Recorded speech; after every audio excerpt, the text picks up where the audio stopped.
En el Centro Universitario de Tonalá, conectamos el conocimiento con las necesidades de nuestra región. ¿Sabías que contamos con un catálogo de servicios diseñado para impulsar tu empresa, tu comunidad y tu desarrollo personal? Nuestro catálogo incluye una amplia gama de servicios que parten de una oferta educativa única e innovadora, centros de desarrollo e investigación, servicios de laboratorios, diplomados, cursos de actualización, entre otros que fueron pensados para responder a las necesidades de empresas, organizaciones y nuestra comunidad. Conoce más de cerca cada uno de los servicios que el Cutonalá tiene a tu disposición. Ingresa a www.cutonalá.udg.mx/catálogo de servicios. En el Cutonalá, tu crecimiento es nuestra prioridad. A todos y todas, bienvenidos. Es un gusto estar otra vez aquí después de algunos años en el centro de Tonalá, Centro Universitario de Tonalá, y también, con el gusto de presentar al presidium que nos acompaña, al doctor Luis, que nos acompaña de la Universidad de Valencia. Le agradecemos que esté aquí con nosotros.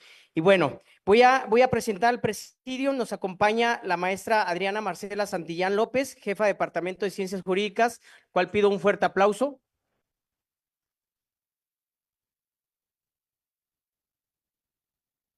Y también nos acompaña nuestro ponente estrella, el doctor Luis Andrés Curaleya Galeana. Bienvenido. Un aplauso, por favor. Bueno, cedo el micrófono. Perdón. Muchísimas gracias. Bueno, damos la bienvenida a nuestro invitado de honor, al doctor Luis, que por cierto ya nos invitó a visitarlo en Valencia en octubre. Esperemos que se apunten al concurso que nos va a invitar. Es un comercial.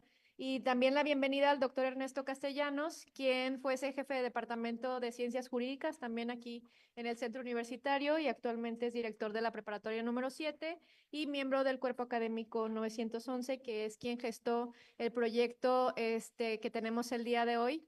Muchísimas gracias al doctor Ernesto, a la doctora Edith, al doctor José Luis, al doctor Héctor Salazar. Muchísimas gracias y bienvenidos.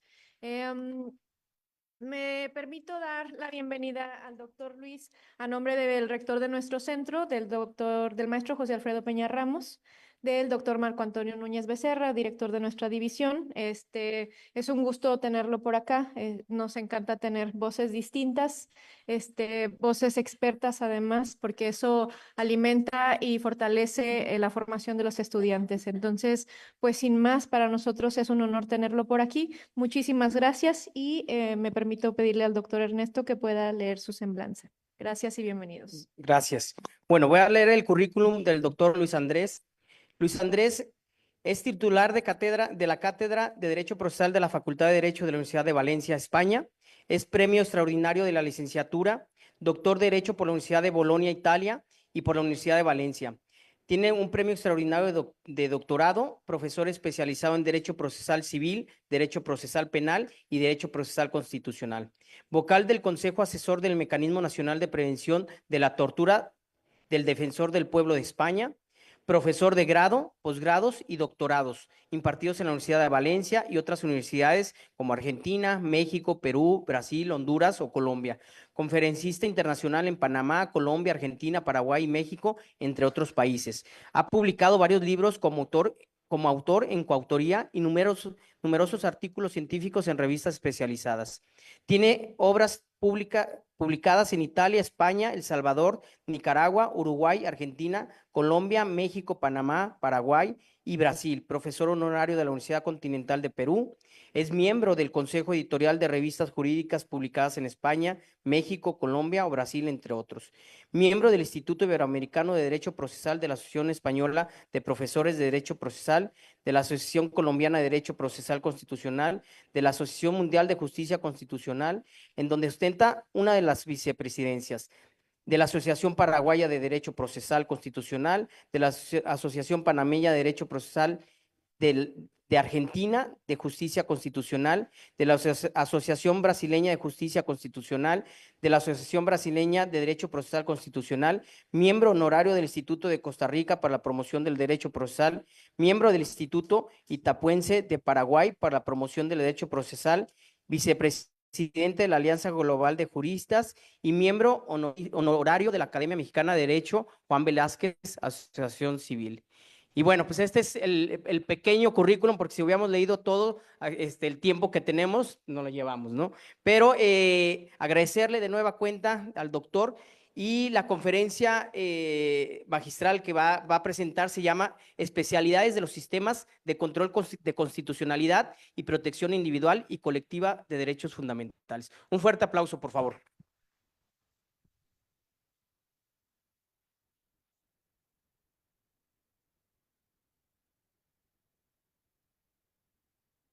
Venga, buenas tardes para todos y todas. Y me acerco aquí y lo primero que me gustaría es, obviamente, agradecer a la universidad, a sus autoridades y a los profesores y estudiantes que están esta tarde aquí por la oportunidad que me brindan de dirigirme a ustedes. Seguro que al oír el título de la conferencia habrán dicho, ¿y esto qué es?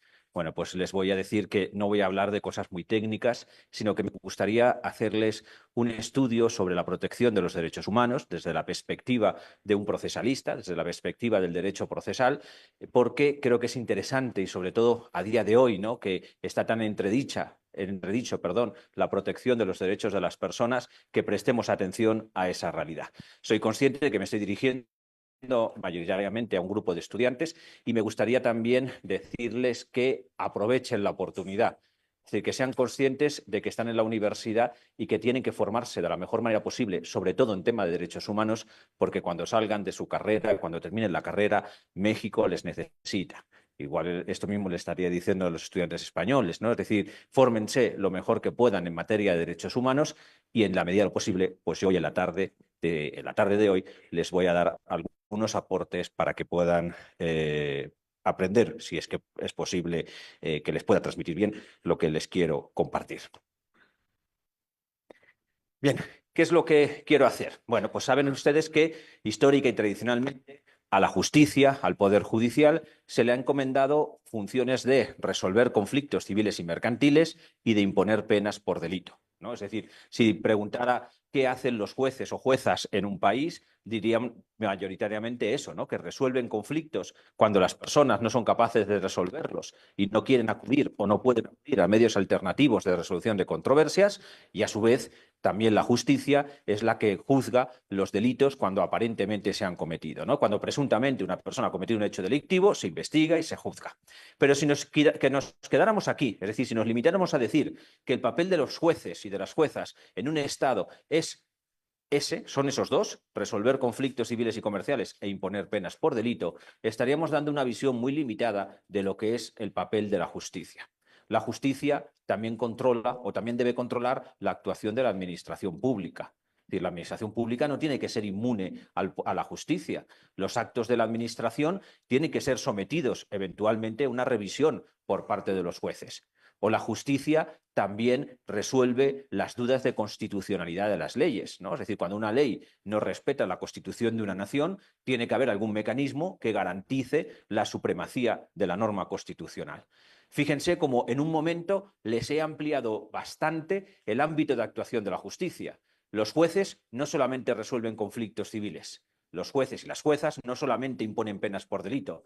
La justicia también controla los actos de la administración pública, la justicia también juzga la constitucionalidad de las leyes.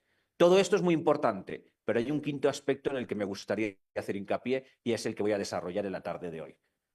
Los derechos humanos, los derechos de las personas. Es decir, cuando se violan los derechos humanos, cuando no se respetan los derechos inherentes a la dignidad de la persona, es necesario articular mecanismos para protegerlos.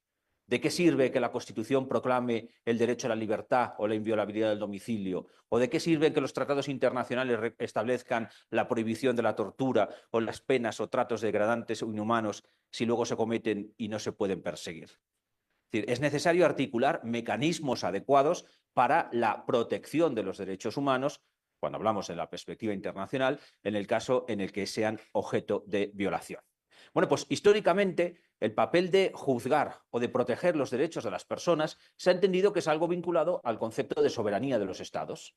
Yo, Estado X, soy el que tengo que proteger los derechos de las personas que están en mi país o los derechos de mis nacionales. Sin embargo, la historia pone de manifiesto que hay veces que los estados no quieren, no pueden o no saben proteger adecuadamente los derechos de las personas. Vean, retrotráiganse en el tiempo, siglo pasado, conflicto, sobre todo Primera Guerra Mundial, pero finalmente la Segunda. Acuérdense o tengan presentes todas las violaciones y graves de derechos humanos que se produjeron con ocasión de ese conflicto bélico, antes incluso del conflicto bélico. Claro, a la vista de esa situación, el concepto de lo que es la justicia se resquebraja. Es decir, no podemos concebir la justicia solamente vinculada a la soberanía de los estados. ¿Por qué? Porque los estados, como he dicho antes, a veces no quieren, no pueden o no saben proteger adecuadamente los derechos humanos.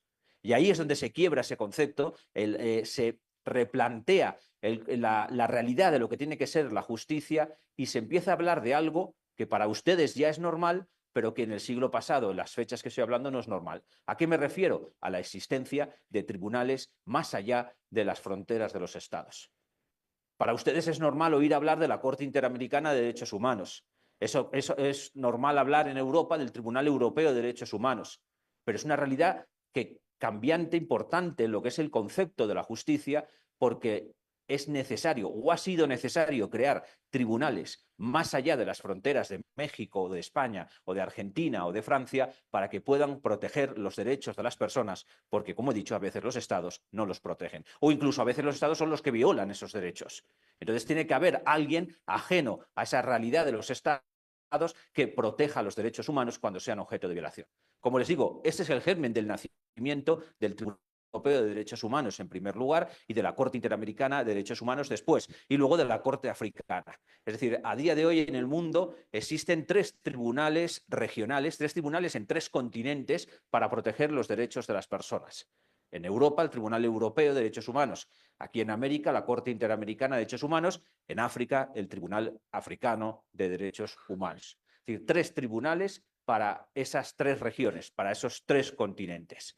Bueno, pues lo que me gustaría en la tarde de hoy, como ya he anticipado, es brevemente hacer alguna comparativa entre los modelos. Voy a hacer principalmente hincapié en la realidad americana, porque me estoy dirigiendo a estudiantes de aquí del continente americano, porque América también es México, ¿vale? Lo digo para que ante el intento de apropiación de la palabra América, sepan que, como ya saben de sobra, que México, Argentina, Paraguay, etcétera, también son América, ¿no? Entonces, en la medida que el público al que me dirijo es americano, voy a hacer principalmente hincapié en la realidad de la Corte Interamericana o de la protección de los derechos en el ámbito regional americano, pero lo confrontaré con la europea para que vean algunas similitudes.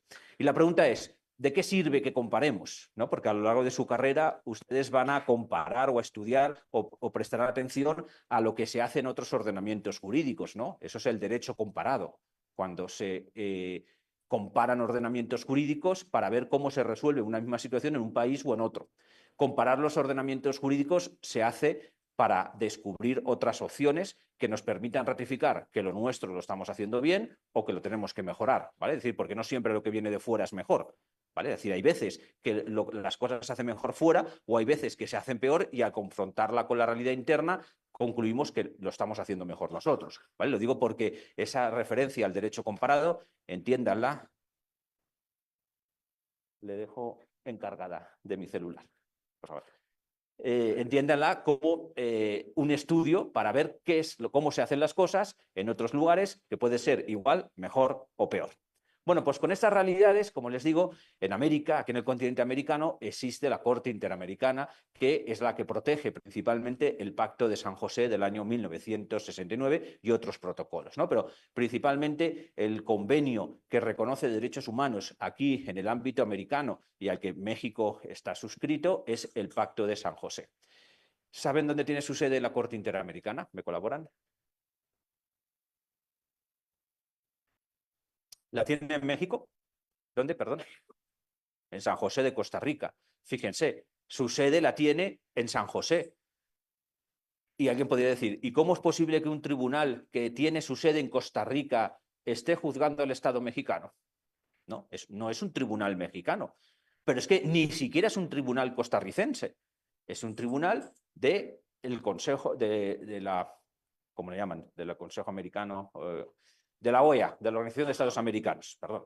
Entonces, es un tribunal, como digo, que no es costarricense y, sin embargo, ni tampoco mexicano, pero puede juzgar a México cuando presuntamente cometa violaciones de derechos humanos.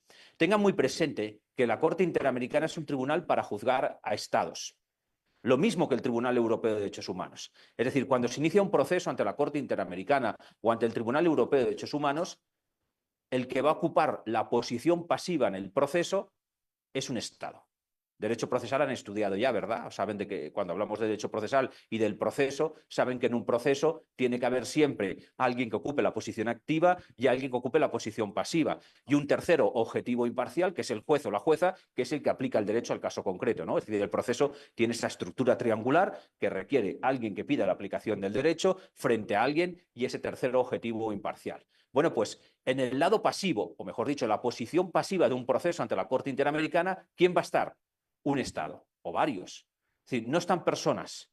Es decir, con independencia de que la violación de los derechos humanos la haya podido cometer una persona o varias, a quien se demanda es al Estado donde se han violado esos derechos humanos, que es el que tiene la obligación de proteger o de evitar la violación de los derechos humanos y no lo ha evitado. En el lado activo, ¿quién va a estar como demandante? Bueno, pues no sé si lo saben ustedes, porque a lo mejor esta pregunta ya es demasiado compleja. Pero ante la Corte Interamericana, ¿quién demanda? ¿Lo saben?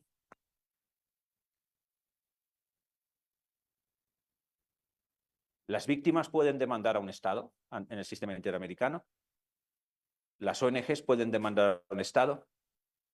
Bueno, les cambio el verbo. Las víctimas pueden denunciar a un Estado.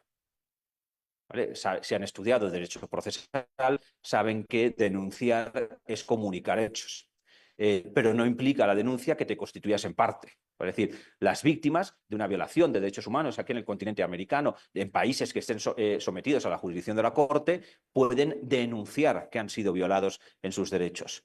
Pero denunciar no significa demandar. Es decir, en el sistema americano lo que se hace es que las víctimas presentan sus denuncias ante la comisión. La Comisión Interamericana es la que recibe las denuncias, las que las valora, la que decide, etcétera, y les da curso. Y luego, si se quiere iniciar un proceso, es la comisión la que demanda. ¿Vale? Es decir, quien demanda no es la víctima. Quien demanda es la comisión, que asume, evidentemente, los hechos que haya podido conocer por las denuncias de las víctimas o de las organizaciones no gubernamentales, pero quien va a ocupar, por tanto, la posición activa en el proceso es la comisión. Luego, una vez que tengamos el proceso iniciado, en ese proceso, obviamente, las víctimas van a poder participar. Es decir, las víctimas van a tener legitimación para intervenir. Vean el juego, no es un juego de palabras. Las víctimas tienen legitimación para denunciar. Las víctimas no tienen legitimación para demandar, pero las víctimas sí que tienen legitimación para intervenir en el proceso una vez que el proceso ha comenzado. ¿Me entienden, no? El juego, no estoy haciendo juegos de palabras, sino que estoy clasificando la intervención de las víctimas en los distintos momentos procesales. Bueno, pues, ¿qué pasa en el sistema europeo? ¿Quién ocupa la posición activa y quién ocupa la posición pasiva en el sistema europeo? Pues empiezo por la pasiva. En el sistema europeo la pasiva también la ocupan los Estados. Aquí no hay diferencias entre el sistema americano y el sistema europeo, pero sí que hay diferencias en la posición activa. ¿En qué sentido hay diferencias? Pues que en Europa no existe una comisión intermediaria receptora de denuncias. En Europa lo que ocurre es que la víctima puede directamente demandar al Estado. Es decir, la víctima ostenta, lo voy a decir técnicamente, como procesalista, una posición jurídica que le habilita para poder pedir y obtener la condena de un Estado ante el Tribunal Europeo de Derechos Humanos. ¿Vean una diferencia? Importante. Claro, esto puede ser bueno o malo, no estoy prejuzgando, pero ya pueden intuir que si en América la comisión es la que selecciona los asuntos, a la Corte le llegan los asuntos que a la comisión le interesan y que evidentemente la comisión es la que decide cuántos y cuándo y cómo, ¿no? En el sistema europeo son las víctimas las que presentan las demandas y Europa está integrada por muchos países y ahora luego les señalaré, vamos a entrar en esto, pero esto puede hacer que sean miles de demandas las que se presenten ante el Tribunal Europeo de Derechos Humanos. ¿Esto qué implica? ¿Qué es lo que les quiero decir? Que el Tribunal Europeo de Derechos Humanos, a día de hoy, su principal reto es el de la proliferación de demandas, el de la litigación masiva, porque cualquier víctima puede demandar. Piensen por un momento una violación cometida en un Estado que afecte a 80.000 personas. Eso pasa, luego les pondré un ejemplo. 80.000 personas pueden presentar cada una a título individual una demanda. 80.000 demandas contra ese Estado solamente por ese hecho, sumando a todo eso cualquier otra demanda que se presente contra ese Estado o contra cualquier otro. Por tanto, es verdad que el sistema europeo favorece más la intervención de las víctimas otorgándoles legitimación, pero en contrapartida tiene ese riesgo. El sistema americano potencia la intervención de las víctimas, pero cuando ya se ha iniciado el proceso, siendo la comisión la que selecciona cuándo o cómo o qué asuntos llegan a la Corte. Bueno, triángulo, ¿no? El proceso es el triángulo: actor, demandado y órgano jurisdiccional. Pues les cuento algo sobre los órganos jurisdiccionales, porque aquí también existen diferencias en el sistema americano y en el sistema europeo. Esta pregunta también se la formulo y no sé si la sabrán, si la saben bien, y si no, se lo resuelvo yo. Me han dicho antes, ¿cuál es su nombre? Sí, Miguel. Me ha dicho Miguel antes que la Corte Interamericana está en San José, Costa Rica, ¿verdad? La pregunta no va focalizada a usted, pero bueno, ya lo digo porque igual está ahora nervioso diciendo, vaya, ¿en qué mala hora he contestado antes? No, pues la pregunta que les quiero formular en general es, vale, está en Costa Rica, pero ¿saben cuántos jueces o juezas integran la Corte Interamericana de Derechos Humanos? No. Se lo digo yo, como les he dicho. Son 7. Son 7 las personas que juzgan allí en el sistema interamericano, y que súmenle a eso que esas 7 personas juzgan o desempeñan su trabajo ad honorem, no cobran. La Corte Interamericana no es un tribunal permanente, es decir, no ejerce jurisdicción todo el año salvo los feriados, sino en determinados periodos, y por tanto pueden intuir que un tribunal que no es permanente, que además está integrado por pocos jueces, porque 7 son pocos, ¿no? No puede absorber un gran número de asuntos. No puede. ¿Qué pasa en Europa? Bueno, pues en Europa, dentro del sistema europeo de protección de derechos humanos, hay 46 estados. Es otra diferencia importante con el sistema americano, ¿eh? En Europa hay 50 estados. Por lo tanto, solamente 4 están fuera del sistema. 4 no son muchos. Ahora veremos cuáles son. En el sistema americano hay bastantes que están fuera, y sobre todo, no se olviden, Canadá, Estados Unidos, República Dominicana, Venezuela. Es decir, hay un número importante de estados que están fuera de la jurisdicción de la Corte Interamericana de Derechos Humanos. En Europa son 46 los que están bajo la jurisdicción. Hay 4 que están fuera. ¿Qué estados creen que están fuera? ¿Cuáles son esos 4? No busquen en los celulares, ¿eh? Miguel.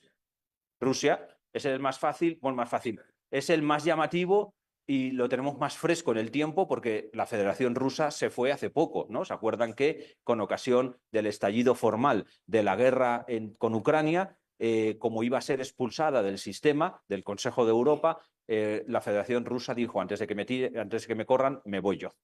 Eso, fíjense, Rusia es el país más grande de Europa, hay una población importante. Que Rusia esté fuera del sistema europeo de protección de derechos humanos, obviamente no es algo bueno, ¿vale? Porque hasta hace poco los otros 3 países restantes no son tan significativos o importantes, pero de los 4, el que más peso tiene en cuanto a violación de derechos humanos es Rusia. Si tienen curiosidad en algún momento, en casa o a lo largo de la semana, y buscan la página web del Tribunal Europeo de Derechos Humanos, les invito a que busquen las estadísticas que se publican con forma de queso, ¿no? Con los quesitos que se distinguen, y verán que Rusia históricamente ha tenido muchas condenas por parte del Tribunal Europeo por violar derechos humanos. En muchos países del este de Europa tienen, cuantitativamente hablando, muchas condenas. Entiéndanme bien lo que estoy diciendo. No digo que en el oeste no violemos derechos humanos, ¿eh? También hay condenas contra Francia, contra Países Bajos, contra España, contra Portugal, etcétera. Pero en las gráficas si lo aprecian, más de la mitad de las condenas son contra países del este de Europa. Polonia, Hungría, Rusia, Ucrania, etc. ¿Vale? Tenemos que está fuera del sistema Rusia. ¿Qué otros tres? Perdón. Esta se la voy a poner fácil. ¿Cuál es el primo o el hermano menor de Rusia allá en Europa? No, Bielorrusia. Bielorrusia va por detrás, ¿no?, de Rusia en todas estas cosas. Bueno, pues Bielorrusia también está fuera del sistema. Es decir, las violaciones de derechos humanos que se cometan a día de hoy en Rusia o en Bielorrusia no se pueden llevar al Tribunal Europeo de Derechos Humanos. Me quedan dos. Uno se lo voy a decir yo porque si no estaríamos aquí hasta mañana. El otro les doy un poco de tiempo, no para que lo busquen, sino para que piensen, ¿vale? Kazajistán. Kazajistán es un país que su territorio está mayoritariamente en Asia, pero también tiene una parte en Europa. Por tanto, ese país tampoco le ha atribuido jurisdicción al Tribunal Europeo de Derechos Humanos. Y vamos por el cuarto. Les doy una pista, ¿vale? Es un país chiquito.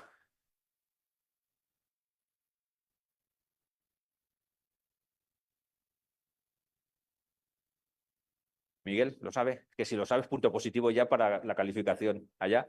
¿Quién? No. No se preocupe. No, Alemania no es pequeña, Alemania está dentro del sistema. Roma, Roma es la capital de Italia, pero en Roma, ¿qué país hay? El Vaticano. Ciudad del Vaticano. ¿Vale? Lo sabían y por qué no lo han dicho. Bueno, Ciudad del Vaticano. Igual les llama la atención. Dice, ¿cómo es posible que Ciudad del Vaticano esté fuera del sistema europeo de protección de derechos humanos, igual que está Rusia o Bielorrusia o Kazajistán? Les doy la respuesta enseguida. Quítenle a Ciudad del Vaticano todo el ropaje o la perspectiva o la visión o los anteojos que nos aporta el hecho de que sea la sede del Papa, del Sumo Pontífice. Si lo vemos exclusivamente como Estado, como desde una perspectiva política, Ciudad del Vaticano, ¿qué es? Un Estado absolutista con un monarca absoluto que es elegido por la nobleza. Es decir, ese concepto de Estado no cuadra con los valores del Convenio de Roma de 1950.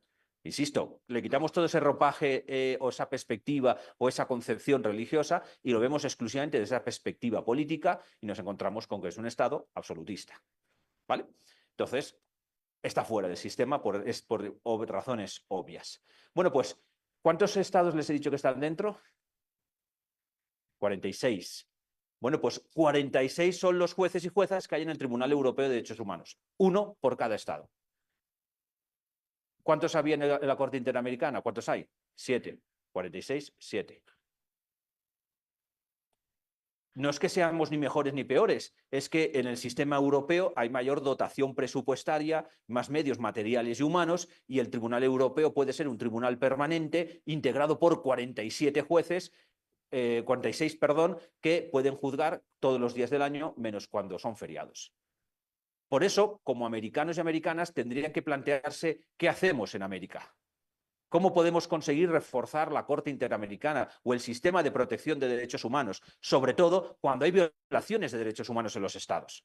Tanto en América como en Europa, entiéndame bien lo que estoy diciendo, no estoy haciendo política, pero que cuando hay violaciones de derechos humanos nos interesa que un órgano que está por encima de los estados y fuera de los estados supervise y pueda controlar lo que se está haciendo en los estados. Por tanto, cuanto más fuerte sea la Corte Interamericana, mejor para la población, mejor para las personas aquí en el continente americano. Por tanto, trabajen desde aquí, desde América, para dotar de más medios materiales y humanos a la Corte Interamericana. Yo creo que el primer paso que habría que dar es convertirlo en permanente. Piensen, les he dicho antes que los jueces son ad honorem. Es decir, es verdad que es un honor ser miembro o juez o jueza de la Corte Interamericana, pero es un trabajo importantísimo, hay que retribuirlo, hay que reconocerlo. Y hoy por hoy la manera de reconocer un trabajo no es solamente que te aplaudan, es también que te paguen por ese trabajo realizado. Entonces, trabajen desde América para reforzar esa concepción. Tengan en cuenta que la mayoría o gran parte de los fondos que recibe la Corte, el sistema interamericano, vienen de países nórdicos de Europa o de proyectos de cooperación de España. Que no digo que no haya que hacerlo, pero como americanos tendría que revolverles esto un poco, es decir, ¿cómo es posible que países nórdicos europeos estén sustentando económicamente el sistema? ¿No? No digo que no haya que hacerlo, lo que digo es lo que tienen que hacer. En positivo, fue reforzar más el sistema desde aquí, con un mayor compromiso por parte de los países que integran el sistema interamericano. Otra diferencia importante que hay, dado que como tenemos más jueces y juezas, es que las sentencias del Tribunal Europeo de Derechos Humanos, cuando se dictan, se pueden recurrir ante una gran sala. En América no. En América, obviamente, si ya con 7 tenemos dificultades económicas, no vamos a crear una sala de casación o una sala de apelación para poder revisar las sentencias de la Corte Interamericana. Es decir, las sentencias de la Corte Interamericana son en primera y única instancia. En el sistema europeo se pueden recurrir ante una gran sala integrada por 17 jueces. Eso sí, los jueces son 46, como les he dicho, los jueces y juezas, pero no todos juzgan juntos. Piensen que no sería operativo que el pleno de los 46 estuviera juzgando todos los asuntos. Normalmente se dividen en salas y, en su caso, las sentencias de las salas se pueden recurrir ante una gran sala. ¿Vale? Por tanto, ya tenemos varias diferencias entre la composición, la legitimación activa, etc. ¿Qué más podemos detectar en cuanto a las diferencias? Bueno, pues vuelvo otra vez al sistema americano. En el sistema de aquí, de este continente, es habitual, es normal que la Corte, cuando dicta sentencia, imponga al Estado medidas reparatorias, no solo individuales, sino generales. No sé si saben de lo que estoy hablando, pero piensen, si ha habido víctimas en un asunto, obviamente a las víctimas hay que repararlas. Eso es reparación individual. ¿Cómo se repara a las víctimas? Pues normalmente con indemnizaciones económicas o con petición de disculpas o con supuesta libertad, si es que está privada de libertad. Pero también hay otro tipo de medidas que se pueden imponer que son de carácter general, como por ejemplo, refórmese el ordenamiento jurídico para eliminar esa violación de derechos humanos, o introdúzcase este sistema de fecundación in vitro que en su país no se contempla y que es necesario para que las mujeres que quieran tener hijos por esa vía puedan tenerlo. Es un caso, el caso fecundación in vitro contra Costa Rica. Eso le dijo a Costa Rica, que su sistema de seguridad social tenía que soportar ese sistema, ese régimen de fecundación in vitro, esa posibilidad de fecundación in vitro de las mujeres que así lo desearan. O que se capacite a las fuerzas y cuerpos de seguridad o a los integrantes de los tribunales en protección de los derechos de la mujer y en esa empatía que se necesita cuando una mujer es víctima de violencia. Esas son medidas reparatorias generales. Tengan presente, por ejemplo, si no lo han estudiado, estudienlo, el caso Campo Algodonero contra México, en donde se indica esas medidas para que la dignidad de la mujer sea realmente respetada y no sea objeto de burla o chanza cuando, por ejemplo, se va a denunciar algo a la comisaría o a los tribunales porque haya sido víctima de agresión, de violencia, etc. Esas son medidas reparatorias con las que la Corte Interamericana está impactando en el ámbito estoamericano. Claro, cuanto más exigente es la Corte, más resistencias genera en los distintos países. Y esto es una realidad aquí en el continente americano. Es decir, hay más resistencias frente a la Corte Interamericana porque la Corte Interamericana se está metiendo muy de lleno incluso en el ordenamiento jurídico de los países. En Europa, el Tribunal Europeo es más cauteloso. No digo ni que sea mejor o peor, pero les estoy dando claves para que puedan entender la realidad. En el continente americano la Corte va por todas. He detectado esto, corríjase. Y no se anda con cuestiones intermedias o vamos a dar tiempo para que las cosas cambien, etc. No, va por todas y esto genera muchas tensiones. Por eso, obviamente, Venezuela está fuera, obviamente, porque no hay respeto a los derechos humanos, pero República Dominicana también se ha ido porque se le dijo, modifica tu constitución en un aspecto. Es decir, porque la Corte Interamericana llega hasta el punto de decirle a un país, he detectado en tu constitución que violas derechos humanos, modifica tu constitución. Fíjense, estamos hablando de modificar la norma constitucional, que es la principal norma de una nación. El caso de la última tentación de Cristo contra Chile, ¿lo conocen? ¿O lo han estudiado? ¿O saben de qué hablo? No. Voy a tener que venir a trabajar con ustedes un semestre. ¿Vale? mañana me quedo acá. Bueno, el caso de la última tentación de Cristo, brevemente se lo simplifico, es un caso paradigmático de esto que les estoy diciendo. La última tentación de Cristo fue una película, creo que en los 90, en donde se hacía referencia a que poco antes de morir Jesucristo tuvo una tentación con María Magdalena. Y está subida de tono en algunas escenas, la película, etcétera, y generó mucha revuelta y mucho rechazo en distintos países, tanto de Europa como de América. Pero en Chile esa película se censuró, aprovechando un artículo de la Constitución, el 19 de la Constitución Política de Chile, que permitía la censura previa de producciones cinematográficas. Simplificando el caso, todo esto acabó llegando a la Corte Interamericana y la Corte sostuvo que un régimen de censura previa no no respeta los derechos humanos del Pacto de San José. Y le dijo a Chile que tenía que reformar ese artículo 19 de la Constitución. Y así se hizo. Vean lo que les digo, es una medida reparatoria general. Es decir, vamos a evitar futuras violaciones de derechos humanos modificando el texto constitucional. Y, obviamente, que a un país le esté diciendo un tribunal que no es chileno, que no es mexicano, etcétera, modifica tu ordenamiento, ¡buah! Pero si encima te están diciendo modifica tu constitución, pues ahí hay muchas tensiones en el sistema por parte de los diferentes países. ¿Qué pasa en Europa? Pues que en Europa el Tribunal Europeo es más cauteloso, ya se lo he dicho yo. Les pongo un ejemplo. En Bosnia y Herzegovina, que es un país que nace tras el fin de la guerra de los Balcanes, no sé si sabéis de esa guerra, pero es una guerra cruenta en los años 90 en Europa, donde tres etnias, los serbios, los bosniacos y los croatas, entraron en guerra donde se cometieron verdaderas aberraciones y crímenes contra la comunidad internacional, con exterminio de etnias, etc. ¿Vale? Muy parecido a lo que ocurrió con ocasión de la Segunda Guerra Mundial y antes de la misma. Bueno, pues cuando las tres etnias firman el Tratado de Paz, anexaron al Tratado de Paz la Constitución de Bosnia y Herzegovina, que es un país que nace de la antigua Yugoslavia. Se desmembra la antigua Yugoslavia y uno de esos países es Bosnia y Herzegovina. Es un solo país, se le llama así, Bosnia y Herzegovina. En esa Constitución, estas tres etnias, los serbios, los bosniacos y los croatas, se reservan el carácter de etnias constituyentes. Es decir, son los que han creado la Constitución, son las etnias constituyentes. ¿Y qué implica ser etnia constituyente? Significa que, o implica que, esas etnias tienen unos derechos que otras etnias no tienen. Si en Bosnia y Herzegovina solamente hubiera tres etnias, no habría ningún problema, pero hay más. Entonces, ¿con qué nos estamos encontrando?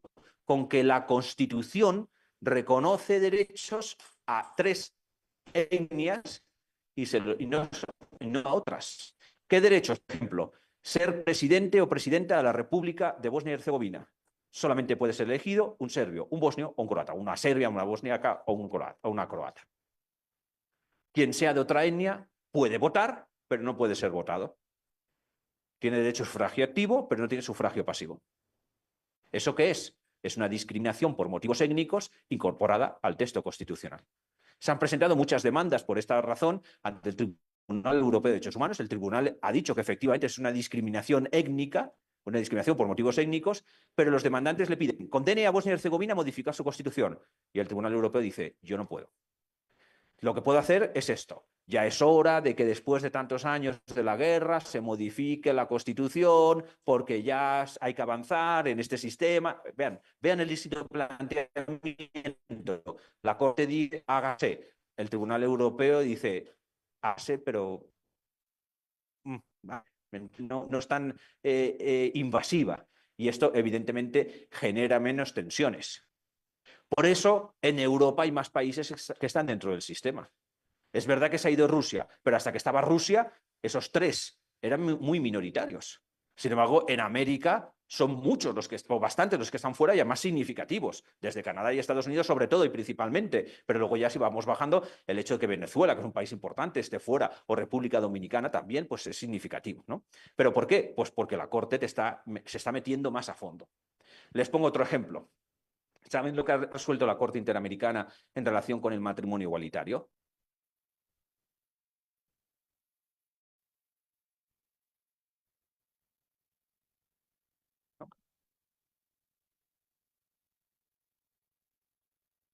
De tiempo que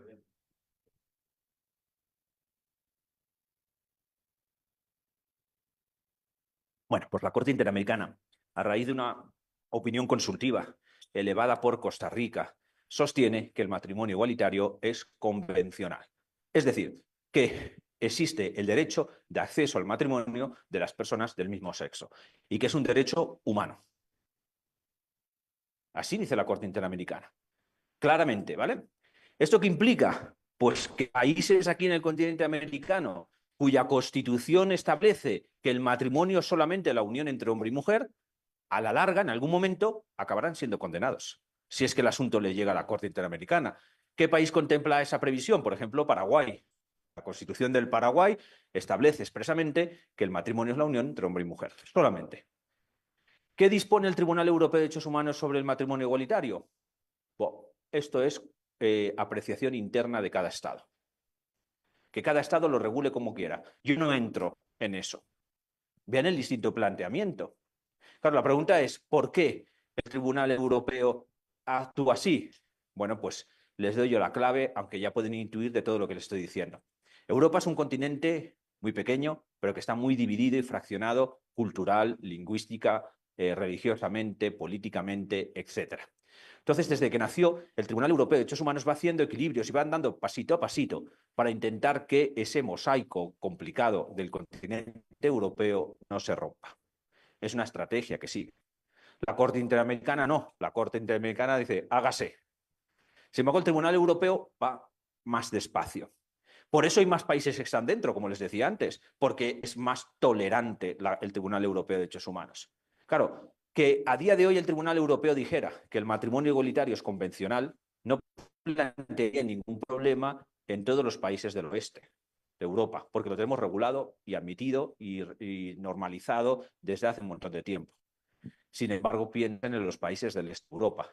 Eso generaría muchísima tensión. Acuérdense, ha habido muchas políticas en contra del colectivo LGTBI en Polonia, en Hungría, etcétera, y evidentemente no interesa, desde la perspectiva del Tribunal Europeo, que más estados se vayan fuera. Es decir, vamos a dar tiempo, yo me espero aquí hasta que usted llegue, es lo que está diciendo el Tribunal Europeo de Derechos Humanos, mientras que la Corte Interamericana dice, véngase conmigo que yo la arrastro. ¿No? Es decir, si me permiten que me exprese así, pero son planteamientos distintos para llegar al mismo camino, pero que quiero que lo entiendan y que lo conozcan para que puedan conocer la realidad de los derechos humanos acá. Y les hago una última precisión, y así también, pues ya llevo 35, así me ajusto al tiempo, y les doy tiempo para que me puedan formular cualquier duda o inquietud, y es la siguiente. ¿Se acuerdan que les he dicho antes que la Corte Interamericana es un tribunal que no es permanente, ¿verdad? Que está integrado por 7 jueces, que los asuntos le llegan condicionados por la Comisión Interamericana. Ella no selecciona los asuntos, es la Comisión y la Comisión puede seguir los criterios que quiera, ¿eh? Habrá veces que hasta con criterios políticos o extrajurídicos decida que este asunto sí o este no, ¿vale? Entonces, ¿qué le pasa a la Corte? Bueno, pues o cuál ha sido, mejor dicho, el desafío al que ha querido atender la Corte Interamericana. Pues permítame que me exprese así. Yo, Corte Interamericana, no soy permanente. Somos 7 jueces. A mí los casos me llegan condicionados por lo que selecciona la comisión. Pues voy a crear una interpretación jurisprudencial que permita que mis sentencias, que cuantitativamente hablando son pocas, cualitativamente hablando, tengan el mayor impacto posible en todo el sistema interamericano. Voilà, control de convencionalidad. ¿Sabe lo que es el control de convencionalidad? ¿Sí? Pues, ¿me puede colaborar? Por favor. Son los tratados, bueno, el control convencional se explica principalmente a través de los tratados que se tienen con el país, por ejemplo, México, y son las elecciones. Vale. Pero, y añadimos algo más, porque evidentemente cuando hablamos de control de convencionalidad estamos hablando de control de los tratados. Pero ¿para qué sirve llevar a cabo un control de los tratados? ¿O en relación de en qué contexto? ¿Alguien le puede colaborar a la compañera? Pero usted es maestro, profesor. Entonces, es que así tiene elemento de evaluación de sus estudiantes, ¿no? Que le estoy colaborando en la evaluación de los estudiantes. Bueno, bromas aparte, discúlpeme. ¿Iba a levantar? Sí, que le da pena el micrófono.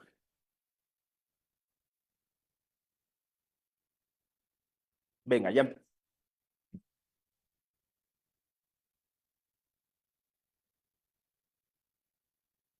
Es la comparación de varios tratados internacionales con las leyes mexicanas. ¿Y qué pasa? Bueno, cuando se hace un control de convencionalidad, el objetivo es la comparación, como ya lo voy a volver a repetir, pero la comparación de los tratados con un asunto mexicano para que se tenga una mejor resolución, en este caso, para que la víctima tenga un mayor beneficio. Vale, bien, tomo lo que han dicho las dos y cerramos el círculo. ¿Qué es el control de convencionalidad? Es el control, es la confrontación, porque si fíjense que he empezado a definir control de convencionalidad con la palabra control y saben que en una definición no puedes incluir la palabra que estás definiendo, por tanto he reculado, ¿no? El control de convencionalidad es la comparación que lleva a cabo, la confrontación que lleva a cabo un titular de potestad jurisdiccional o no, un juez o una jueza, ya que estamos hablando de la justicia, donde compara o confronta una norma mexicana con una norma convencional en materia de derechos humanos. Si estuviéramos en Argentina, hablaríamos de una norma argentina con una norma internacional en materia de derechos humanos. Y porque esas dos normas sean aplicables al caso. En realidad, ¿eso qué es? Un concurso normativo, ¿no? Han estudiado en materia penal, por ejemplo, hay veces que hay concursos normativos, ¿no? Pues hay veces que los jueces, o las juezas, cuando tienen que resolver un asunto, se encuentran con dos normas, la mexicana y la convencional. Entonces, tienen que decidir cuál de las dos aplican. ¿Cuál de las dos aplican? La que da mayor protección. ¿Qué dispone el artículo 1 de la Constitución mexicana?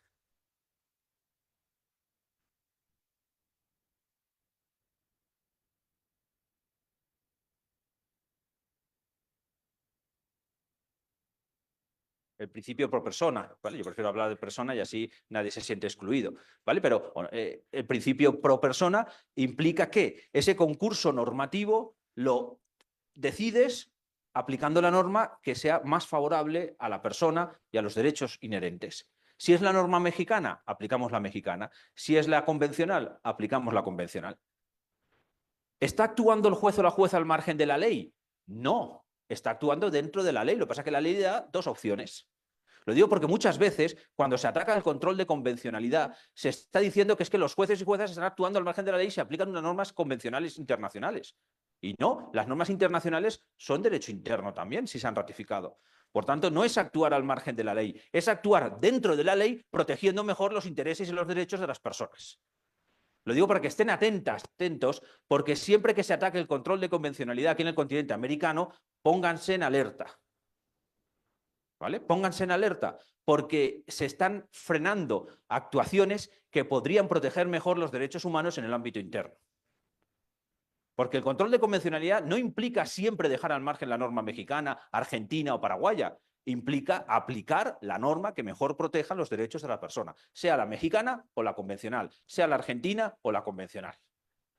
Bueno, pues esta construcción jurisprudencial realizada por la Corte Interamericana permite eso que les estaba diciendo hace un rato, que sus sentencias, que son pocas, cuantitativamente hablando, cualitativamente hablando, tengan el mayor impacto posible en el sistema interamericano. Es decir, la onda expansiva de una sola sentencia dictada contra el Paraguay puede ser clave en cualquier país del sistema interamericano, también en México. Vean la magia del control de convencionalidad. Es decir, yo soy pocos, somos 7, pero es que con esto estoy convirtiendo en juez y jueza convencional a todos los jueces y juezas mexicanos, argentinos, paraguayos, chilenos, brasileños, uruguayos, etc. Ya no solo somos 7, somos miles y miles y miles. ¿Vale? Entonces, lo digo porque todo el proceso, todo el sistema este de control de convencionalidad en el continente americano, como genera resistencias, está generando intentos de respuesta normativa a distintos niveles y en distintos países. Bueno, pues cuando les hablen de esto, tengan presente que lo que se trata no es de que los jueces o jueces estén actuando al margen de la ley o no estén aplicando derecho mexicano, porque el derecho convencional también es derecho mexicano, el derecho convencional también es derecho argentino y por tanto se trata de adoptar la solución que permita proteger mejor los derechos de las personas. ¿Qué ocurre en el sistema europeo? ¿Cuál es el gran reto? El gran reto del sistema interamericano es este, el que mis sentencias, que son pocas, si somos jueces pocos, vamos a tener mayor impacto. ¿Pero qué ocurre en Europa? Pues que en Europa el reto es otro. Ya les he dicho antes que los riesgos de litigación masiva son brutales, que haya miles de demandas para 46 jueces. Son muchos los jueces, sí, o juezas, pero miles y miles y miles y miles de demandas quizá no son capaces de resolverlas. Entonces, ¿qué es lo que ha creado el Tribunal Europeo de Derechos Humanos? Vean cómo la preocupación del Tribunal Europeo es otra. Mi preocupación es dar solución a los problemas de litigación masiva. Les pongo un ejemplo. Antes les decía que una violación, un mismo hecho puede ocasionar la violación de los derechos de 80.000 personas. Piensen, 80.000 demandas solamente por eso puede colapsar el Tribunal Europeo. ¿Qué es lo que ha creado el Tribunal Europeo? Pues una regulación en su reglamento que le permite que de esas miles y miles de demandas dirigidas contra un Estado por un mismo hecho, pueda seleccionar una de ellas como piloto y suspende las otras. A ese asunto piloto le da tramitación preferente, y lo resuelve imponiéndole al Estado medidas reparatorias individuales y también medidas reparatorias generales. De manera que, si el Estado introduce esas reparaciones, de cara al futuro ya no va a haber nuevas violaciones. Y lo que hay que hacer luego con esa sentencia es ir a estos otros asuntos que ya están pendientes pero suspendidos e intentar llegar a un arreglo amistoso entre el Estado y las víctimas. De manera que un asunto que hay 80.000 personas implicadas se resuelve con una sola sentencia. Vean, esa es la otra magia. Es decir, cada tribunal tiene que hacer magia con los retos que tiene. Entonces el Tribunal Europeo crea esta doctrina o esta regulación sobre la sentencia piloto para solucionar sus graves problemas de sobrecarga o de litigación masiva. Les pongo dos ejemplos de asuntos que se han resuelto con sentencia piloto y con eso les doy la palabra. El primer asunto se resolvió contra Polonia. Tras el fin de la Segunda Guerra Mundial, Polonia perdió una parte de su territorio en beneficio de la Unión Soviética. En concreto, el territorio que quedaba más allá del río Boug. Eso era polaco y pasó a ser soviético.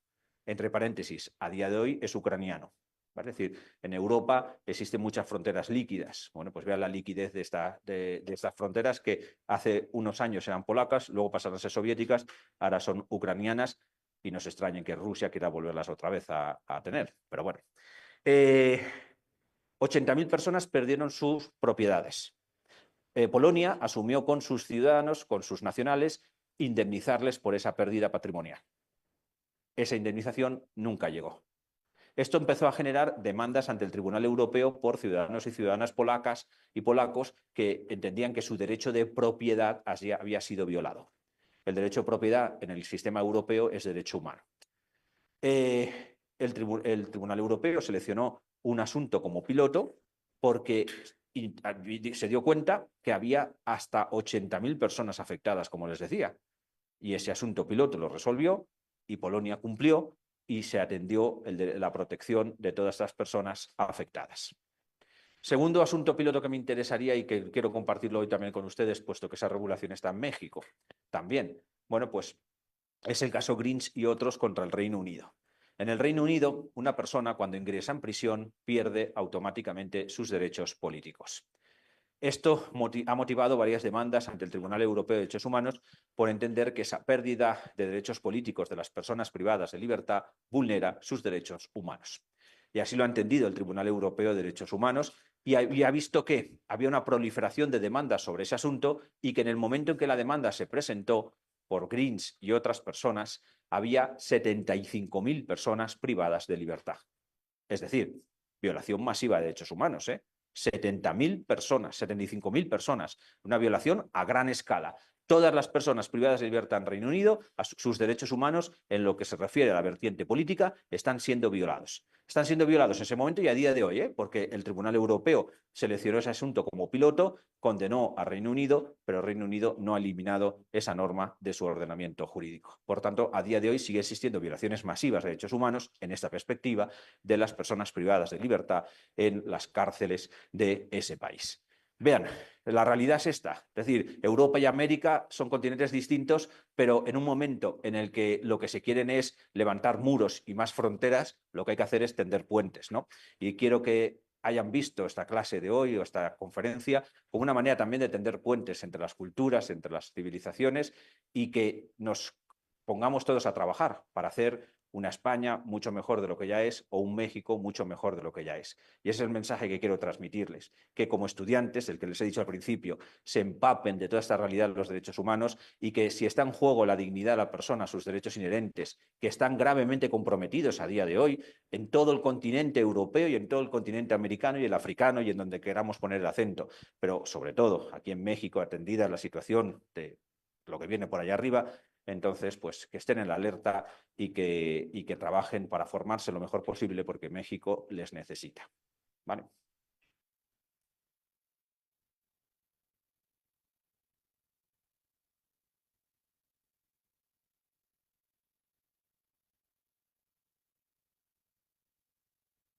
A ver, muchas gracias, doctor. Excelente conferencia. ¿Alguna pregunta? ¿O estuvo muy claro todo? Parece que sí. A ver, ¿alguna pregunta, jóvenes? Que se vea que los mexicanos también preguntamos. ¿O algún comentario?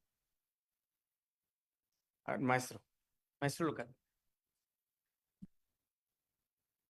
Se me hace, antes que nada, muchas gracias por tan explícita y muy clara su disertación. Y me parece impertinente hacer una pregunta respecto de, hizo un contraste muy interesante respecto de cómo se administra en el sistema interamericano en contraposición con el europeo. ¿Usted a qué atribuiría esa diferencia en cuanto al derecho de demandar, en cuanto al derecho de denunciar que hizo esa valorativa, esa contradicción, más bien contraste entre una y otra, mm, por conociendo a lo mejor la posición, la geopolítica que se maneja en América y en contraste en Europa?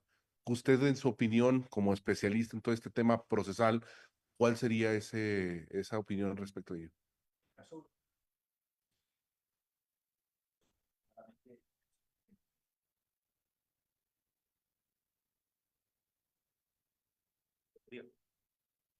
Gracias. En el caso europeo sí que les he indicado, y ahí sí que es claro que lo tengan muy presente, esas dificultades de integración o de respeto, de equilibrios en el continente europeo. Vean, y lo digo siempre, que las guerras mundiales no han estallado aquí en América, las guerras mundiales han estallado en Europa. Una de las guerras que a día de hoy está condicionando el equilibrio, el sistema energético, etcétera, en el mundo, no están aquí en América, está en Europa, la guerra Ucrania-Rusia, ¿no? Es decir, Europa es un continente muy complicado, como todos, pero tenemos nuestra complejidad y esto explica que el Tribunal Europeo de Derechos Humanos actúe con esa prudencia. No lo estoy justificando porque alguien podría decirme, bueno, aquí por todas, hay que, si hay una violación hay que reconocerlo, o con el ejemplo que les decía antes, con el matrimonio igualitario, ¿por qué hay que irse con tanta cautela, etcétera? Pero lo que estoy diciendo es esa realidad que tenemos y que se trata de que ese mosaico no salte por los aires. En el continente americano yo creo que un condicionante importante es el económico. El sistema americano es débil económicamente hablando. Entonces, si es débil, no puede funcionar, no puede absorber todas las demandas que queramos. Entonces, yo, comisión, me interesa saber seleccionarlas. Claro, luego eso lo puedo aprovechar para seleccionar con base a otros criterios. Pero que, como es un sistema débil, económicamente hablando, entiéndame bien, y las razones las saben, de hecho, hace pocos años estuvo a punto de quebrar la Comisión Interamericana, es decir, faltan medios. Entonces, eso puede explicar que haya ese control de admisión de las demandas y luego, por otro lado, en la Comisión Interamericana puede haber otros intereses extrajurídicos que no conozco porque no los he trabajado a fondo, pero evidentemente la comisión es la que selecciona los asuntos y puede que diga contra este asunto no. Fíjense, les decía antes que un asunto seguido contra el Paraguay puede producir onda expansiva aquí en México. Entonces la comisión seguro que va a estar muy, en México, en Argentina, donde sea. La comisión está muy atenta para ser consciente de qué selecciona, porque en el momento de lo que seleccione es algo que pueda beneficiar, entre comillas, a muchos países, a lo mejor no interesa. Es decir, en el sistema interamericano, aunque hay países que están fuera de la jurisdicción de la Corte, sí que tienen intereses en el orden geopolítico de América, y me refiero a los países del norte, aunque ustedes también son norte, pero, ¿sabe? Entonces, pero bueno, con esas realidades hay que jugar. Lo digo porque podríamos conducir un poco a la desesperanza de decir, ¿de qué sirve que se condene a México o a Paraguay sobre esto si luego el Estado no cumple? Pues como mínimo sirve para que un tribunal internacional esté diciendo que no se han respetado los derechos humanos. Como mínimo ya es bastante. Y la memoria de las víctimas está reparada con ese pronunciamiento. Que luego el Estado no cumpla, pues ese es el problema que tenemos en Europa y en América, porque ya han visto que Reino Unido no ha cumplido esa sentencia de las personas privadas de libertad. Es decir, esto no es un problema solamente de América, también pasa en Europa, pero que no caigamos en la desesperanza por el hecho de que sea la Comisión la que selecciona los asuntos o porque los Estados no cumplan. Trabajemos por reforzar el sistema interamericano y en crear esa cultura de respeto a los derechos humanos, tanto en el ámbito interno como en el ámbito supranacional. Y ese es el papel al que vengo aquí. Y la semillita que me gustaría haber dejado sembrada, por lo menos en una sola persona en la tarde de hoy. Con eso ya ha valido venir desde tan lejos. Gracias, doctor.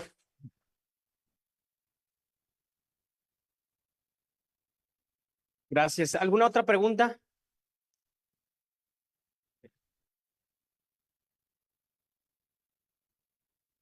Buenas tardes. Antes que nada, agradecerle por la ponencia que nos está brindando. Y mi pregunta entró cuando yo escuché que usted decía que tenía que ver más cualitativo en vez de cuantitativo, que se replicara en varios países de Latinoamérica, pues lo mismo que se puede hacer que dictaminó hacia un país. Correcto. Pero ¿cómo cree que lo tomen todos los demás países si tomaron de base a uno solo? O sea, que cree que tengan diferentes ordenamientos jurídicos, también puedan replicarse a los demás países de Latinoamérica, aunque haya sido uno el de base, el que tomara como ejemplo. Claro, a ver, es evidente que los ordenamientos jurídicos de los distintos países del sistema interamericano son distintos. Pero pongámonos en el caso de que a día de hoy la Corte Interamericana condenara, les pregunto antes de esto, ¿en México las personas privadas de libertad pierden sus derechos políticos? ¿Vale? Pues pensemos por un momento que se condenara a México. Sí, en el Reino Unido también, pero que cualquier persona condenada pierda sus derechos políticos, pensemos por un momento que se condenara a México por eso. Y en Paraguay también. Y en Argentina también. Estoy hablando por hablar. Bueno, pues eso sí que se puede extrapolar, aunque los ordenamientos jurídicos sean distintos. Es decir, habrá cosas que no por la idiosincrasia o la estructuración normativa de cada país, pero en lo que afecte a la delimitación positiva de algunos derechos es posible que sí.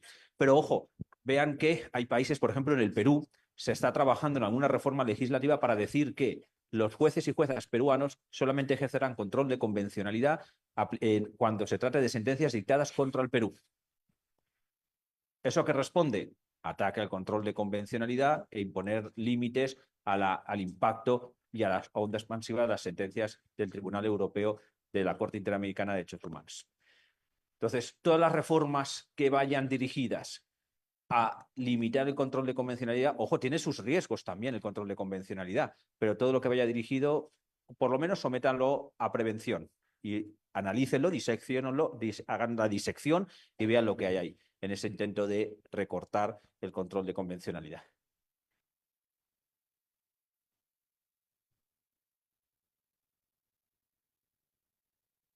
Bien, muchísimas gracias, doctor. Como bien lo indicas, tenemos varios conflictos. Las cuestiones de la agenda que maneja la comisión para justamente admitir los asuntos que revisa. Ya vimos la diferencia entre la cantidad de miembros que existen para atender los asuntos, estas cuestiones económicas y honoríficas que en México la mayoría de los cargos de representación para la defensa de los derechos humanos pues así son y no son vinculantes.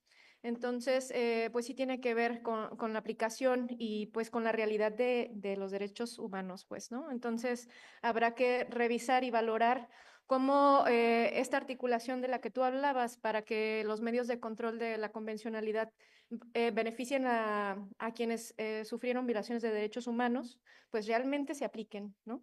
y ya sea que los estados lo valoren, lo acepten y que esto se convierta en una realidad, porque al final de cuentas tenemos toda esta teoría, toda esta poesía sobre los derechos humanos en el mundo que no se aplica correctamente en beneficio de víctimas, ¿no?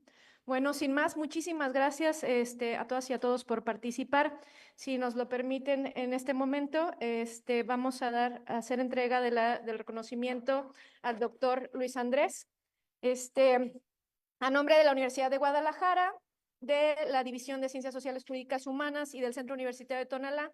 Entregamos la presente constancia al doctor Luis Andrés Cucarella Galeana por impartir la conferencia de especialidades de los sistemas de control de constitucionalidad y protección individual y colectiva de los derechos fundamentales, impartida a las y los alumnos de la carrera de abogado, realizada el día de hoy, 23 de enero del 2025, en este recinto, el día de hoy, 23 de enero. Muchísimas gracias por su ponencia.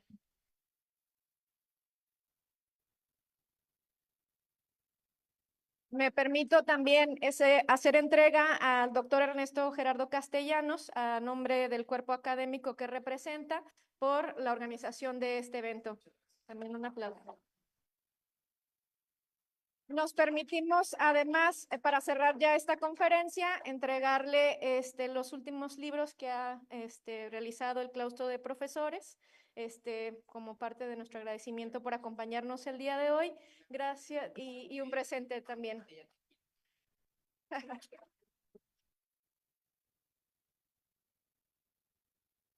Gracias a las y los profesores, a todas y a todos. Los esperamos en nuestras siguientes actividades.